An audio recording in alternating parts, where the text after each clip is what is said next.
Nawalan na ako ng anak. Pero hanggang ngayon, hindi pa rin nalalaman kung sinong mastermind ng lahat ng ito. Dad, mukhang si Kuya Edward naman ang target nila ngayon. I don't care kung anong gawin nila kay Edward. Dahil siya ang dapat nasisihin sa lahat na nangyayaring ito. Wala man lang silang respeto sa libing ni Kathy.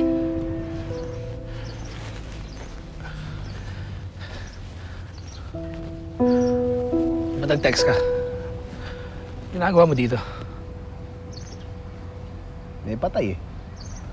Masama ba makipaglibing? Umamin ka nga. Ikaw may pakanaan nito, no?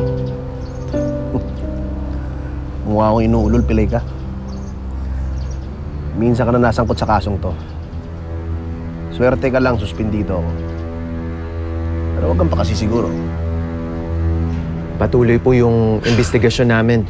Magkasanib puwersa na po ngayon ng NBI tsaka yung pulisya sa kasong ito. Pues, bilisan nyo na! Nawalan na ako ng isang anak. Ayoko masaktan ng mag-ina ko dahil lang sa kagagawain nyo! Gagawin po namin ang lahat, sir, para managot sa batas ang mga may sala. Condolences po uli. Tinatakot mo ako. Bakit? May dahilan ba para matakot ka? Sige na, umalis ka na. Makikita pa tayo dito.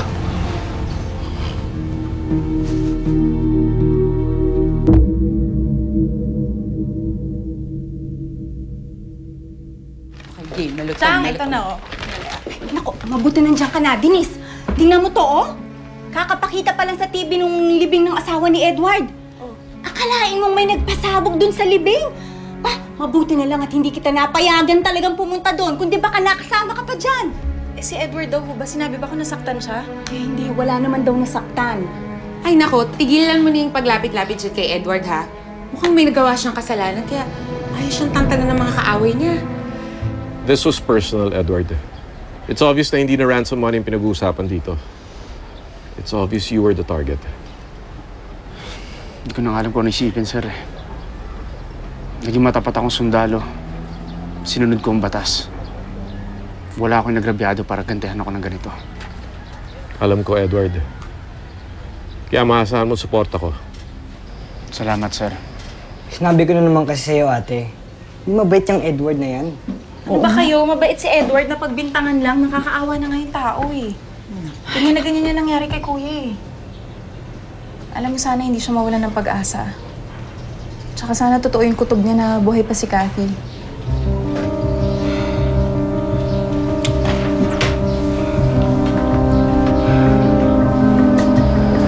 Anytime you need us, pare. Just say the word, Lieutenant. Nandito lang kami.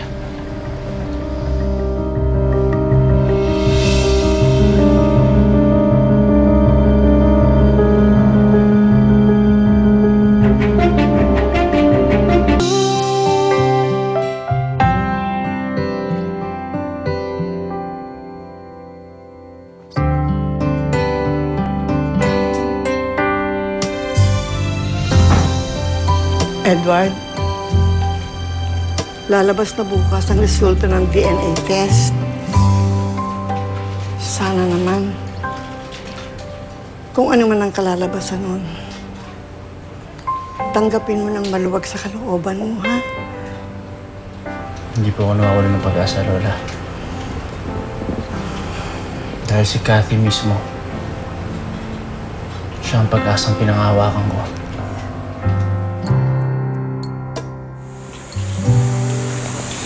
Kanina ka pa tahimik, ah. Anong problema? Naisip ko lang, Edward. Araw-araw nasa panganib yung buhay mo. Hindi mo nga kilala kung sinong makakabangga mo. Kathy, huwag ka na mag-alala sa akin. Kasama yan sa trabaho ko. Sanay na ako. Hindi ka ba natatakot?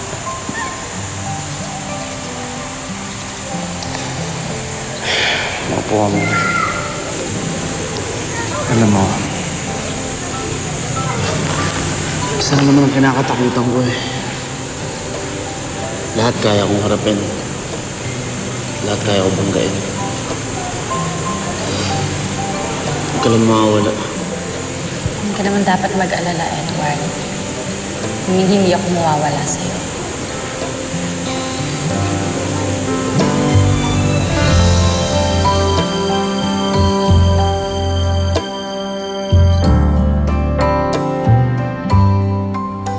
Si Kathy lang ang buhay at pag-asa ko, Lola. Alam kong hindi siya mawawala sa akin.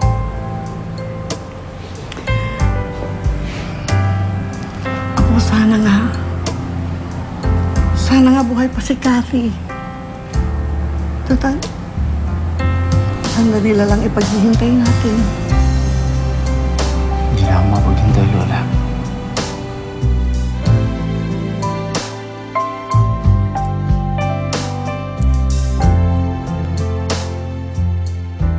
Brian, nakikiramay kami sa nangyari sa ate mo. Hanggang ngayon,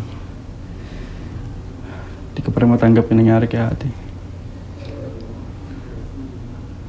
Alas hindi na ako umuwi sa bahay.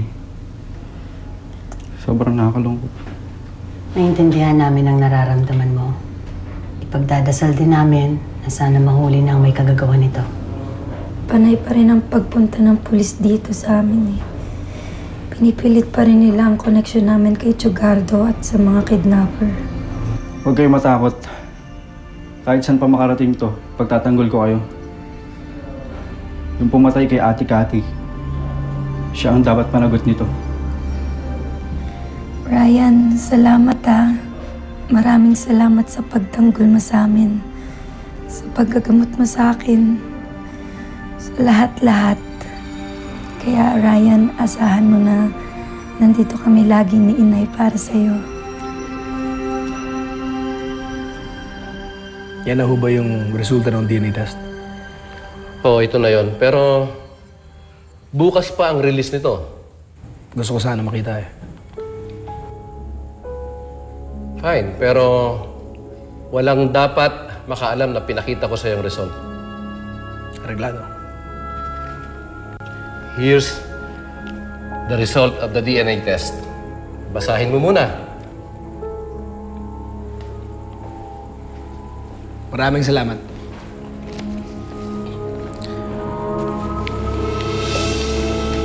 Edward.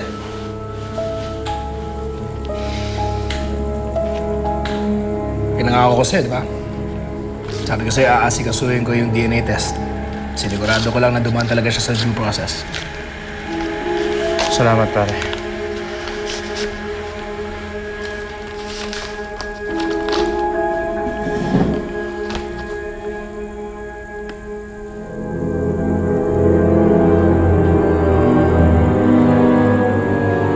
Ibig sabihin nito.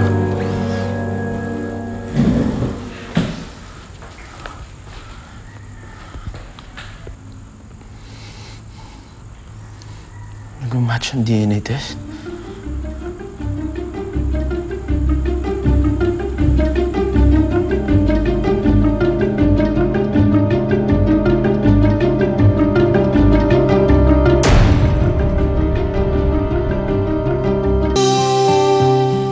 Umasa akong buhay si Kathy.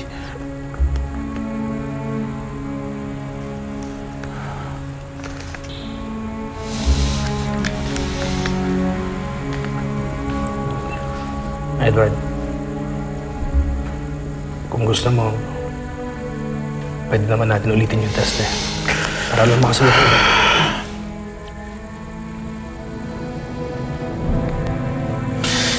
Hindi na, pare.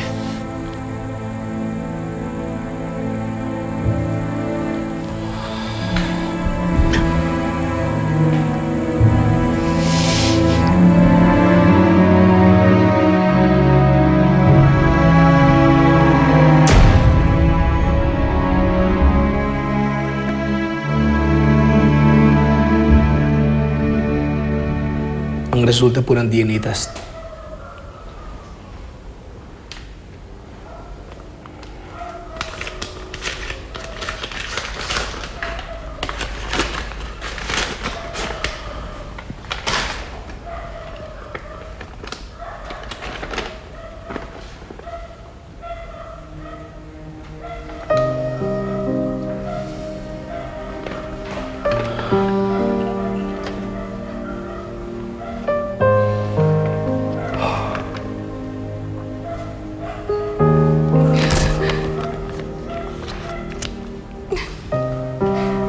Libing na natin si Kathy.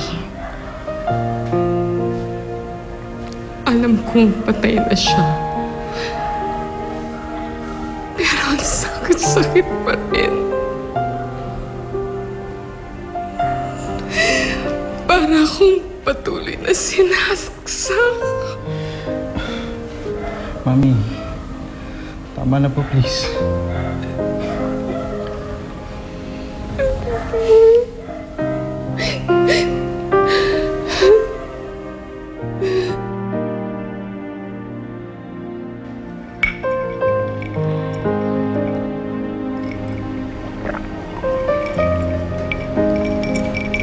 Hindi ko mapatawad ang gumawa nito kay Kathy, pare.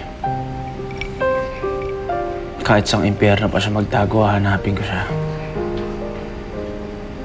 Papatayin ko yun. Papatayin ko talaga yun, pare. Kung sino man ang pumatay kay Kathy, Edward, darating ang araw na magtutuos kayo. Magpakatatag ka. Nararamdaman ko na pagdating ng araw na yun, may hihirapan kang kalabanan siya.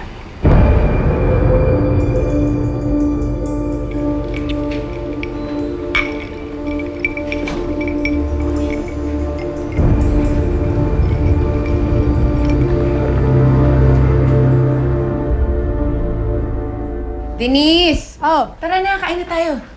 Ang specialty ko, sunog na itlog. Ano ka ba? Paborito namin yan eh. Yan, okay lang yan. Higaya. Higaya, pasensya ka na. Hindi pa ako nakakahanap ng trabaho eh. Ano ka ba? Okay lang yun. Malakas na marakit ko sa club, no? Salamat ah. Ay, itlog. Ay, sige po. Ay, sandali. Hello? Na-miss mo ba ako? Manny, pwede ba tigilan mo na ako? Saan ka ba nagtatago, Denise? Gusto sana kitang dalawin eh. Manny, nananahimik na kami. Pabayaan mo naman na ako.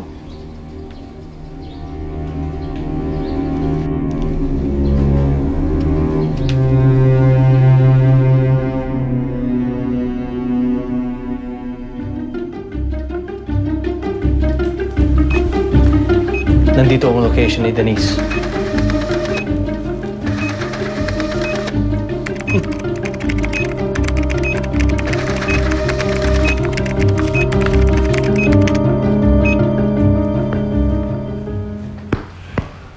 Nasaan na si Edward? Hindi pa nga siya umuwi kagabi eh. Pero tumawag na siya at sinabi niya na alam na raw niya ang resulta ng DNA test. Alam na niya, pero wala siyang pakialam. Pakisabi dyan sa apo ninyo, ngayong wala na si Kathy, wala na rin kaming pakialam sa kanya. Katulad ng sinabi ni Consuelo, mas mabuti pa, magkanya-kanya na tayo. Tanggap na naman namin ang desisyon niyo eh. Pero pwede ba? Hintayin naman natin si Edward nang sa ganun yung makapag-usap naman kayo. Mahina ho na yata ang pangdinig ninyo. Wala na ho kaming pakialam kay Edward. Wala nang rason para magpakita pa siya ng pagmumukha niya dito. Ang dapat, Lola Rosa, ay magbalot-balot na kayo ng mga gamit ninyo nang makaalis na kayo dito sa pamamahay namin. Hindi nyo na kami kailangan itaboy ni Lola. Kung saan kami nga alis dito.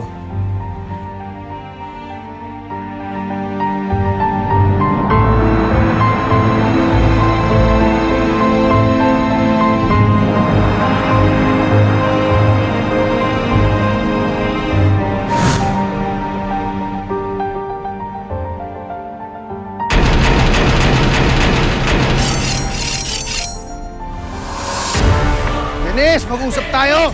Walang taong makakapagpigil sa akin, Kathy. Ipaghihiganti kita hanggang sa kahuli-huli ang hininga ko. Kulang pang pambayad ang mga to, Edward. Pasensyahan tayo. Mataas talaga ako na rin. Edward, maawa ka, tulungan mo kami! Ito naman kasi si Ryan eh. Na-involve siya dun sa mag-ina, nakasama ng mga kidnappers eh. Sana mahuli na yung Rex na yan. Siya na lang makakapagturo kung sino talagang kumidnap sa mga anak. Ano-ano inaatupag mo eh. Kaya naiisahan ka. Pero malinaw naman eh. Kung sino ang pumatay sa asawa mo.